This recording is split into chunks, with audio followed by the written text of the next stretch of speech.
الله تعالى وسلم تسليما كثيرا أما بعد فأعوذ بالله من الشيطان الرجيم بسم الله الرحمن الرحيم قد جاء الله نور وكتاب مبين وقال رسول الله صلى الله عليه وآله وسلم اول ما خلق الله نوری۔ محترم حاضرین اکرام، بزرگوں، عزیز دوستوں، الحمدللہ وہ مبارک مہینہ، تمام مہینوں کو فضیلت و بزرگی ملی، وہ مبارک مہینہ تمام رحمتوں اور برکتوں کے ساتھ ہم پر جلوہ گر ہونے والا ہے۔ یہ وہی مبارک مہینہ ہے جس میں دعائے خلیل رنگ لائی، یہ وہ مہینہ ہے جس میں بشارت موسیٰ کلیم اللہ وجود میں آئی، یعنی وہ مبارک مہینہ جس میں کائنات کی سب سے عظیم ہستی، فخر کونین، نور مجسم، آقائے دو جہاں، خاتم النبیین، شفیع المذنبین، انیس الغریبین، رحمت للعالمین، حضرت محمد رسول اللہ صلی اللہ علیہ وآلہ وسلم اس دنیا میں تشریف لے آئے۔ چنانچہ میں آپ کی سیرت مقدسہ کے چند گوشے آپ کی خدمت میں پیش کرنے کی کوشش کروں گا۔ خدا پاک نے پیارے آقا سرکار دو عالم صلی اللہ علیہ وآلہ وسلم کی ذات گرامی کو نور قرار دیا ہے۔ جیسا کہ میں نے خطبے کے آغاز میں جو آیت شریفہ پیش کی ہے اس کا ترجمہ یہ ہے، تحقیق کہ تمہارے پاس اللہ کی جانب سے ایک نور اور ایک روشن کتاب آئی۔ جمہور مفسرین اس بات پر متفق ہیں کہ اس آیت میں نور سے مراد سرکار دو عالم صلی اللہ علیہ وآلہ وسلم کی ذات اقدس ہے۔ آئیے لفظ نور پر غور کرتے چلیں۔ نور وہ ہے جو خود روشن ہو اور دوسروں کو بھی روشن کرتا ہو۔ مثال کے لیے ایک بلب کو لے لیجئے جو کسی تاریک کمرے میں لگایا گیا ہو، رات کا وقت ہو، چاروں طرف گھپ اندھیرا ہو، آپ نے بٹن دبایا تو نہ صرف بلب روشن ہوگا بلکہ سارے ماحول کو بھی روشن کر کے رکھ دے گا۔ پیارے آقا حبیب خدا محمد مصطفیٰ صلی اللہ علیہ وآلہ وسلم کا مبارک نور یہ وہی نور ہے جس کو اللہ تعالیٰ نے سب سے پہلے کائنات میں وجود بخشا اور اسی سے زمین و آسمان، سورج، چاند، ستارے اور کائنات کی ہر چیز پیدا کی گئی۔ جیسا کہ حدیث قدسی میں آیا ہے کہ اللہ تعالیٰ فرماتا ہے کنت کنزا مخفیا، یعنی میں ایک چھپا ہوا خزانہ تھا۔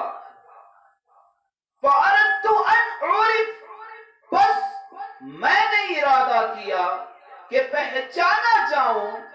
فَخَلَقْتَ الْخَلْقَ، لہذا ایک مخلوق کو پیدا کیا۔ اب سوال یہ پیدا ہوتا ہے کہ وہ کون سی مخلوق تھی جسے اللہ تعالیٰ نے اپنے تعارف کے لیے پیدا کیا؟ چنانچہ ارشاد نبوی ہے صلی اللہ علیہ وسلم، سب سے پہلے جو چیز اللہ نے پیدا فرمائی وہ میرا اپنا نور ہے، وہ میرا اپنا نور ہے۔ محترم حضرات، اس آیت شریفہ اور حدیث شریف سے یہ بات معلوم ہوتی ہے کہ نور مجسم سرکار دو عالم صلی اللہ علیہ وسلم کی اصل نور ہے، اور آپ صلی اللہ علیہ وآلہ وسلم اولین خلقت ہیں، چنانچہ ہر چیز سرکار دو عالم صلی اللہ علیہ وسلم ہی کے نور سے پیدا کی گئی ہے۔ جیسا کہ روایات خدا سے ایک اور نور کو وجود بخشا، اس کے 4 حصے کر کے ایک حصے سے عرش و کرسی، لوح و قلم، فرشتوں پیدا کیا، دوسرے حصے سے زمینوں، آسمانوں، چاند، سورج، ستاروں کو پیدا کیا، اور تیسرے حصے سے جنت، دوزخ اور کائنات کی تمام مخلوق کو پیدا کیا۔ وہی نور، نور احمد مرسل تھا۔ آپ جہاں اول الخلقت ہیں، آغاز اسی وقت سے ہو چکا تھا، اسی وقت سے ہو چکا تھا۔ اللہم صلی علی محمد وعلی آل محمد کما تحب وترضى بأن تصلي عليه۔ الصلاة والسلام علیکم یا سیدی یا حبیبی یا رسول اللہ صلی اللہ تعالی علیہ وآلہ وسلم۔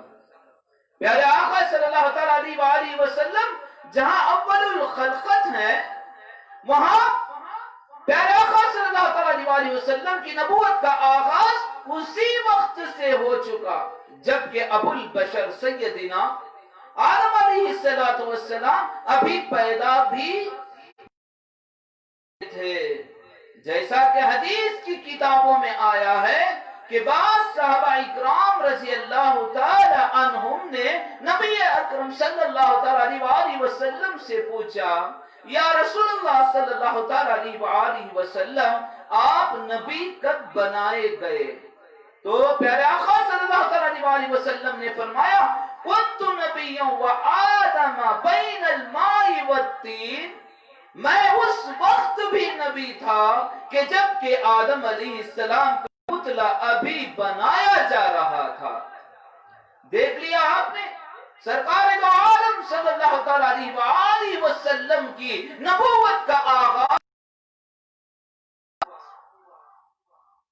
دیکھ لیا آپ نے، پیارے آقا سرکار دو عالم صلی اللہ تعالی علیہ وآلہ وسلم کی نبوت کا آغاز کہاں ہوا ہے؟ یہ بھی روایت میں آیا ہے کہ حضور اکرم صلی اللہ تعالی علیہ وسلم کا نور مبارک کو جب وجود بخشا گیا تو وہ نور سجدہ ریز ہو گیا، اور 70,000 سال اللہ تبارک و تعالی کی حمد و ثنا کرتا رہا۔ پھر اللہ تبارک و تعالی نے زمین و آسمان، چاند و سورج اور تاروں کو پیدائش کی۔ پھر 1400 سال بعد حضرت آدم علیہ السلام کو وجود بخشا، اور پیارے آقا سرکار دو عالم صلی اللہ تعالی علیہ وآلہ وسلم کا نور مبارک حضرت آدم علیہ السلام کی پیشانی پر جلوہ گر ہوا، اور نور آدم علیہ السلام سے لے کر وہ نور آدم علیہ السلام سے لے کر تمام انبیاء علیہ السلام کی پیشانیوں کی رونق بنا رہا۔ روایات میں آیا ہے کہ صلی اللہ علیہ وسلم کی جبین مقدس ہلال کی شکل نور نبوی جلوہ گر تھا۔ یہاں ایک واقعے کو ذکر کر دینا مناسب، سنتے چلیے۔ جیسا کہ سیرت کی کتابوں میں لکھا گیا ہے، ایک مرتبہ سرکار دو عالم صلی اللہ تعالی علیہ وآلہ وسلم نے حضرت جبرائیل علیہ السلام سے پوچھا کہ بھائی جبرائیل، بتاؤ کہ آپ کی عمر کیا ہوگی؟ حضرت جبرائیل علیہ السلام نے عرض کیا، یا رسول اللہ صلی اللہ تعالی علیہ وآلہ وسلم، مجھے میری عمر کا کوئی اندازہ تو نہیں ہے، ہاں ایک بات ہے جس سے میری عمر کا تھوڑا بہت پتہ چل جاتا ہے۔ چنانچہ افق آسمان پر 70,000 سال میں ایک مرتبہ ایک ستارہ چمکتا ہے، اور اس ستارے کو 70 مرتبہ دیکھ چکا ہوں۔ یہ سن کر سرکار دو عالم صلی اللہ تعالی علیہ وسلم نے مسکراتے ہوئے فرمایا، کیا ستارے کو دیکھو گے تو پہچانو گے؟ ہاں یا رسول اللہ صلی اللہ تعالی علیہ وسلم۔ تب سرکار دو عالم نے پیشانی پر سے امامہ مبارک اٹھایا تو نور نبوی صلی اللہ علیہ وسلم رونق اشتیاق افروز تھا۔ حضرت جبرائیل علیہ السلام نے پیشانی کو چوم لیا، فرمایا بے شک یہ وہی ستارہ ہے جسے میں نے دیکھا ہے۔ اللہ اکبر، اللہ اکبر۔ آقائے دو جہاں صلی اللہ تعالی علیہ وسلم کی بعزت اور تخلیق کا اندازہ لگائیے اور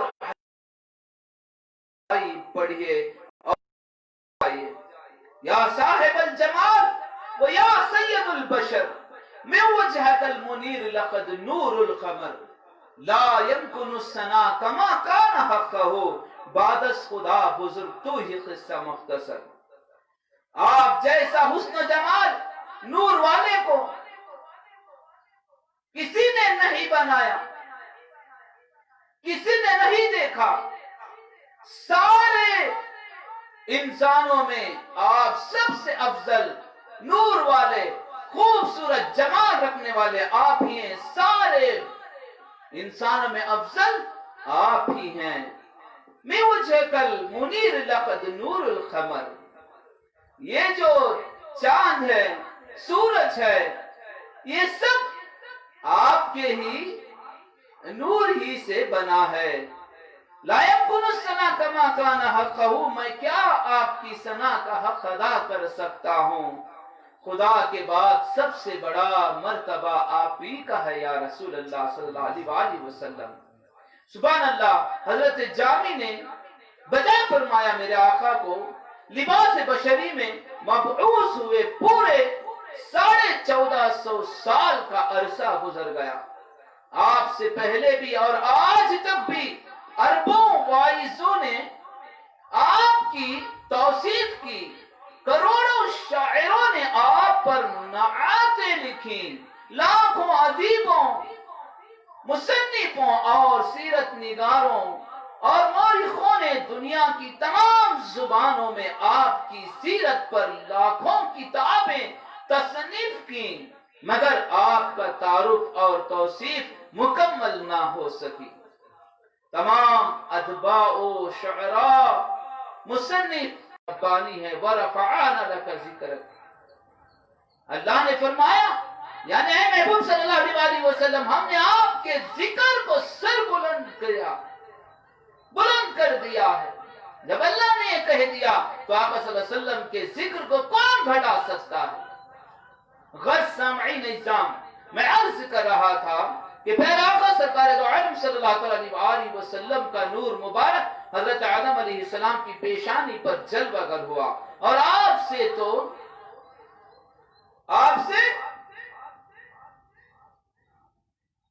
اللہم صلی علی محمد و علی محمد کما تحب و ترضى لحو بأن تصلی علیہ۔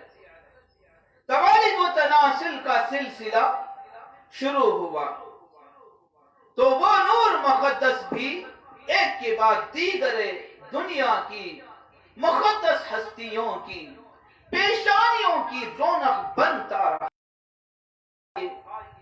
پیارے آقا صلی اللہ علیہ وسلم کے نور مبارک کے چند کرشموں کا جائزہ لیتے چلیں۔ جب حضرت ابراہیم علیہ السلام مبعوث ہوئے تو نور مبارک آپ علیہ السلام کی پیشانی پر تھا۔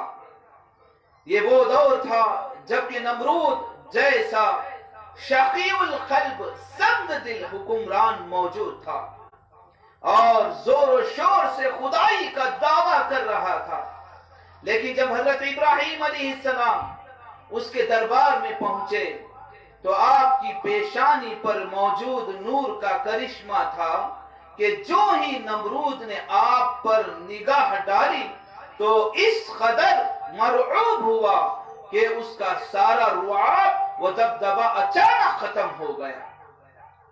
دیکھنے والوں نے دیکھا کہ جس وقت نمرود نے آپ سے گفتگو کی تو اس کا سر جھکا ہوا تھا اور وہ آپ علیہ السلام کو چہرہ اٹھا کر دیکھ بھی نہیں سکتا تھا، اور یہ نور نبوی ہی کا کرشمہ تھا کہ نمرود مبعوث ہوا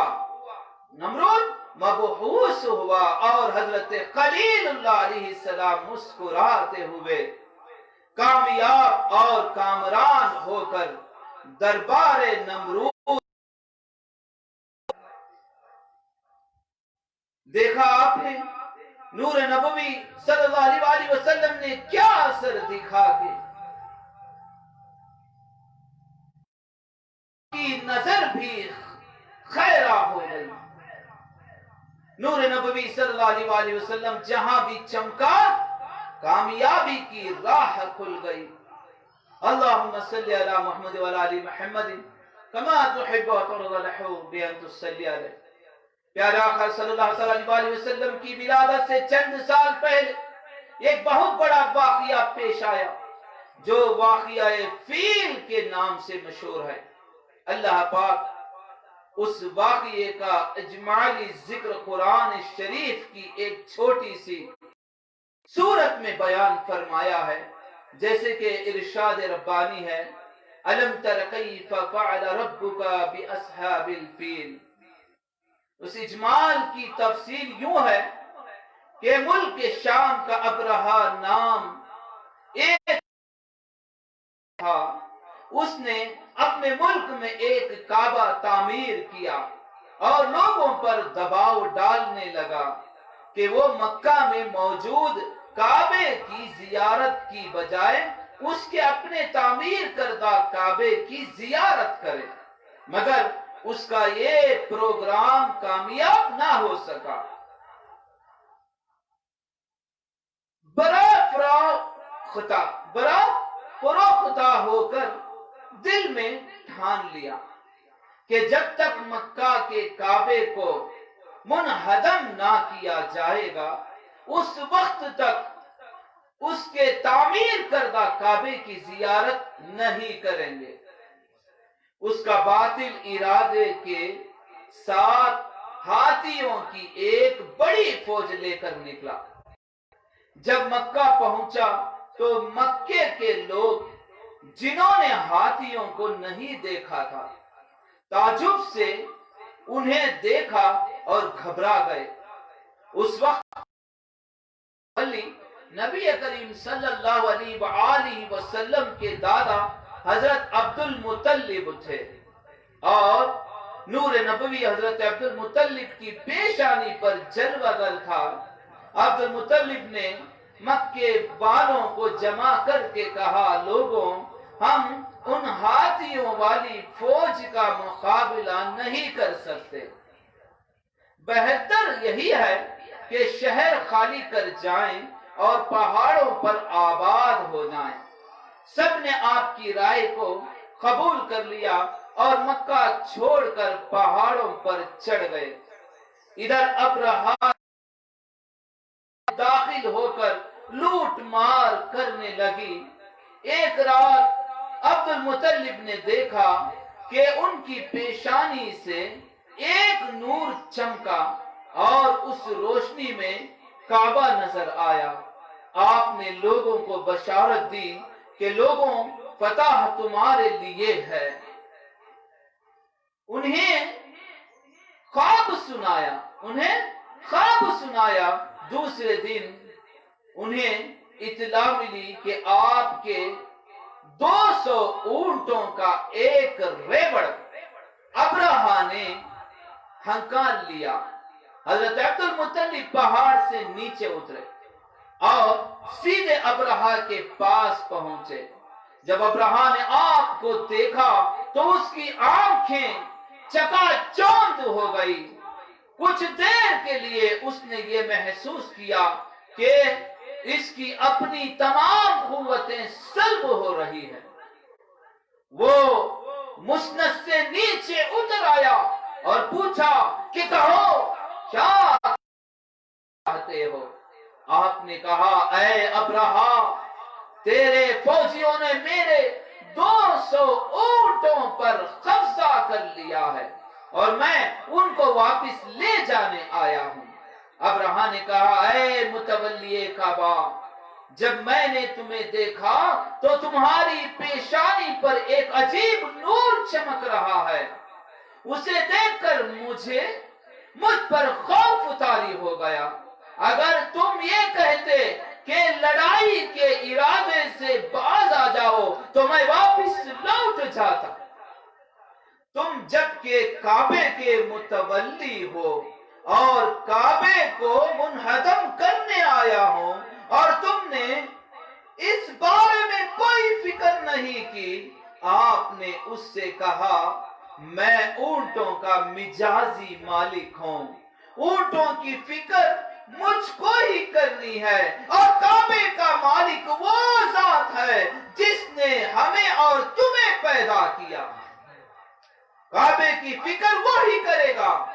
یہ سننا ہی تھا کہ ابرہا نے فوجیوں کو حکم دیا کہ ان کے اونٹ واپس کر دیے جائیں اور جلد از جلد کعبے پر حملہ کیا جائے۔ عبد المطلب واپس لوٹے اور ادھر کعبے پر حملہ شروع ہوا۔ دنیا محو حیرت ہے کہ ابابیل نامی چھوٹے چھوٹے پرندے اپنی چھوٹی چھوٹی چونچوں میں چھوٹے چھوٹے کنکر لے کر ابرہا کی فوج پر منڈلاتے رہے، اور وہ چونچوں کو کھول کر کنکر ہاتھیوں پر برسانے لگے۔ سامعین، وہ کنکر ہاتھیوں کی فوج کے حق میں امریکہ کے اور روس کے ایٹم بم اور ہائیڈروجن بم سے زیادہ مہلک اور ہلاکت غیظ ثابت ہوئے۔ خود ان کے ہاتھیوں نے انہیں رونڈ ڈالا۔ اس طرح ابرہا ذلت و رسوائی سے ختم ہوا۔ محترم حاضرین اکرام، یہ نور نبوی ہی کا کرشمہ تھا کہ ابرہا جیسا ظالم و جابر حاکم اپنے سارے منصوبوں کے ساتھ خاک میں مل گیا۔ نور جس کی فطرت ہی پھیلنا، تاریکیوں کو دور کرنا اور ذرہ ذرے کو روشن کرنا ہے، اسی فطرت کے تحت ہمارے آقا و مولا جناب رسالت مآب صلی اللہ تعالی وآلہ وسلم کا نور جہاں خود چمکا اور کائنات کے ہر گوشے کو منور کیا، کفر و اور ہر طرح کی نافرمانیاں کی تاریکیوں کو دور کرتا چلا گیا۔ اور یہ نور نبوی کا کرشمہ تھا کہ حضرت اسماعیل علیہ السلام ذبح ہوتے ہوتے رہ گئے۔ بطفیل نور محمدی صلی اللہ علیہ وسلم ہی کا کرشمہ تھا جو آپ کی پیشانی پر جلوہ گر تھا۔ وہ بشریت کے لباس میں آپ ہی کے نسل پاک سے ظاہر ہونے والا تھا۔ حضرت عبد المطلب بطفیل نور محمدی صلی اللہ علیہ وسلم ابرہا کے مقابلے میں کامیابی سے ہم کنار ہوئے۔ پھر وہ نور مبارک حضرت عبد المطلب کی پیشانی سے منتقل ہو کر حضرت عبداللہ کی پیشانی پر نور ہوا۔ اسی نور کا طفیل تھا کہ حضرت عبداللہ بھی ذبح ہوتے ہوتے محفوظ ہو گئے۔ کیوں محفوظ نہ ہوتے جبکہ آپ سے ایک ایسی ہستی اور ذات گرامی کو وجود میں آنا تھا جس کی خاطر یہ زمین و زمان اور کائنات رنگ و بو سب کچھ وجود میں آئے ہیں۔ محمد نہ ہوتے تو کچھ بھی نہ ہوتا، محمد نہ ہوتے تو کچھ بھی نہ ہوتا صلی اللہ علیہ وسلم۔ حضرت عبداللہ کے ذبح کی بات آئی تو اس کا مختصر تذکرہ سنتے چلیے۔ حضرت عبد المطلب نے خواب میں دیکھا کہ آب زمزم کا وہ کنواں جو طویل مدت کے گزر جانے کی وجہ سے بند ہو گیا تھا اور اس کا کوئی نام و نشان باقی نہ تھا، اسے تلاش کر رہے ہیں۔ دوسرے دن صبح انہوں نے منت مانی کہ اے باری تعالیٰ، اگر زمزم کو پانے میں کامیاب ہو جاؤں تو میرے 10 لڑکوں میں سے سب سے اچھے لڑکے کو تیری بارگاہ میں قربان کر دوں گا۔ اس کے بعد آپ زمزم کو بچانے میں کامیاب ہو گئے۔ اب منت پوری تو آپ نے اپنے تمام بیٹوں کا جائزہ لیا۔ حضرت عبداللہ کی پیشانی پر نور نبوی جلوہ گر تھا، اسی لیے آپ سب سے زیادہ خوب رو اور خوبصورت اور بے مثال حسن و جمال کے مالک تھے۔ لہذا حضرت عبد المطلب کی نگاہ انتخاب آپ ہی پر ٹھہری اور آپ ہی کو قربان کرنا طے پایا۔ جب حضرت عبداللہ کے ننیحال والوں کو آپ کی قربانی کے پروگرام کی خبر ہوئی تو سب نے سفارش کی عبداللہ کے بجائے تکمیل منت کا کوئی اور راستہ ڈھونڈا جائے۔ سب مل کر راہب کے پاس پہنچے۔ اس نے رائے دی کہ عبداللہ کے نام کے ساتھ 10 اونٹوں کا قرعہ ڈالا جائے۔ اس رائے پر عمل کیا گیا۔ ہر بار حضرت عبداللہ کا نام، آخر میں جب 100 اونٹ ہوئے تو اونٹوں کا قرعہ نکل آیا اور 100 اونٹوں کی قربانی دے کر حضرت عبداللہ کو محفوظ کر لیا گیا۔ یہ کرشمہ نور نبوی صلی اللہ علیہ وآلہ وسلم کا، جس کے وجہ سے حضرت اسماعیل کے مانند حضرت عبداللہ بھی بچ گئے۔ غرض ہر جگہ نور نبوی صلی اللہ علیہ وآلہ وسلم کامیابی سے ہمکنار ہوتا رہا۔ آخر ربیع الاول میں نور محمد لباس انسانی میں ملبوس کائنات میں رونق افروز ہوا، خود چمکا اور کائنات کے ہر ذرے ذرے کو چمکا دیا۔ مولائے کل دانائے سبل و ختم رسول، جس نے غبارہ راہ کو بخشی فروغ وادی سینہ۔ نگاہ عشق و مستی میں وہی اول وہی آخر، وہی طٰہٰ وہی یاسین وہی قرآن وہی فرقان۔ چنانچہ اس ذات گرامی کی ولادت کا مہینہ آ رہا ہے، اس سے پورا فائدہ اٹھا کر آپ کی زندگی کے معلوم کر کے آپ کے عاشق صادق بننے کی سعی کریں۔ آپ کے بتائے ہوئے سرکار دو عالم صلی اللہ علیہ وسلم کے نقش قدم پر راستے کو اپنا کر دنیا و آخرت کی کامیابی حاصل کرنے کی کوشش کریں۔